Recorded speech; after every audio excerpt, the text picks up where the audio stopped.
Christian life. Ano? So sabi diyan sa 1 John 2:15-17, ang lahat lang ng gumagawa, ng pinagagawa ng Diyos Ama, yun lang ang magkakaroon ng buhay na walang hanggan. So yun ang kahalagahan ng bawat isa sa atin ay dapat nabubuhay ayon sa kagustuhan ng Diyos para sa atin. Nakalagay diyan, every action. So lahat pa ng ginagawa natin ay kalugod-lugod sa Diyos. Ano magano man kasimple, no? Yung ginagawa natin sa pang-araw-araw, yung pakikisalamuhan natin, yung relationship natin, dapat nakikita din sa atin yung pagiging Kristiyano. Stop pleasing people. Mahirap yun, di ba?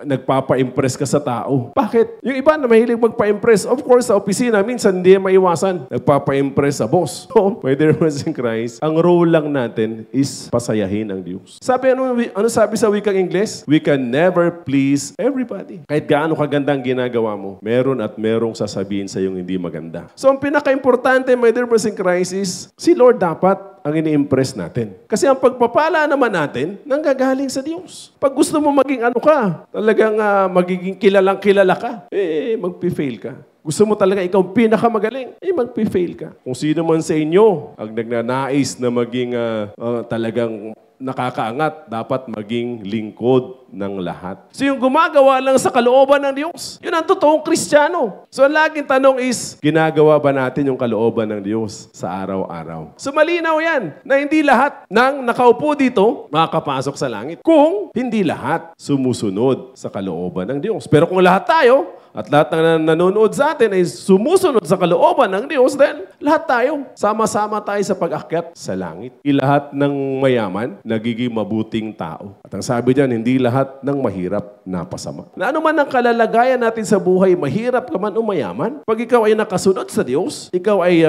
nagpapasakop sa Diyos, ay magiging maayos ka. May kalalagyan ka sa kaharian ng Diyos. So mahirap maglingkod sa Diyos. Totoo yun. Pero pag hindi naman tayo naglingkod sa Diyos, mahirap din ang dating ng grasya para sa atin. Mas maganda yung nare-recognize ka ni Lord. Kasi sinasabi diyan, di ba, na parang love of money naman na nakalagay. Hindi naman sinasabing money lang, love of money. So lahat tayo kailangan ng pera. Kasi sinasabi diyan, love of money and be content with what you have. So kung anong meron ka ngayon, at nagamit mo ng tama, ay dadagdagan ni Lord dyan. You were given by God, no? A blessing, abundant blessing, ay you have the capacity na tumulong sa ibang tao. Blessing yon na hindi ka naging madamot. Ngayon, kung walang-wala ka naman, lagi kang nakakapit sa Diyos. So dapat meron tayo laging sinasabi na, act of gratitude. Yung lagi tayo nagpapasalamat sa Diyos. So kung ano yung nandiyan dyan sa harap mo at pinagpapasalamat mo sa Diyos, then lalo kang pagpapalain ng Diyos. Yung mga needs natin,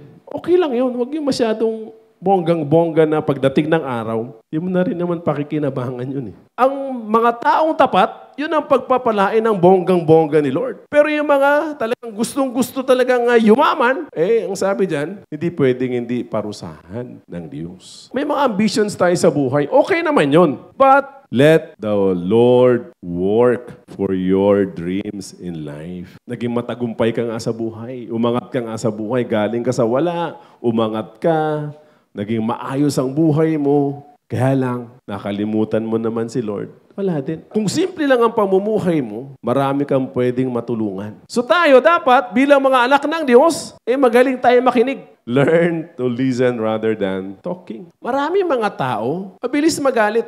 Iyon na sinasabi, hindi mo matanggap kung sino ka, kung ano ka. So ito yung mga tao na nakatingin sa buhay ng iba. So sa mga magulang na nandito at nanonood, kung ikaw ay namumuhay ng naayon sa kalooban ng Diyos, na plano ng Diyos para sa iyo, at ginawa mo, magpapalain ng Diyos yung mga mahal mo sa buhay, yung mga anak mo. So yun ang mahalaga, na tayo bilang mga Kristiyano ay naniniwala tayo dun sa kabilang buhay, sa eternal life. Ang kamatayan ay part of life. So natatakot lang tayo kung hindi tayo naniniwala na merong resurrection. Pero kung tayo naniniwala na merong resurrection, then bakit tayo matatakot yan? Mamuhay ka ng maayos bilang isang totoong Kristiyano. So kung ikaw ay nabubuhay ng maayos, di ka nang-aaway, ikaw ay laging nagpapatawad. Ang tanong dyan, ano ba yung calling? Kasi mahirap sumunod sa Diyos kung hindi mo tinanong si Lord. Paano ka susunod sa Diyos? Kung hindi mo naman tinatanong si Lord or hindi mo pinapakinggan si Lord kung ano yung pinagagawa niya sa bawat isa sa atin. So alam niyo na gagawin niyo.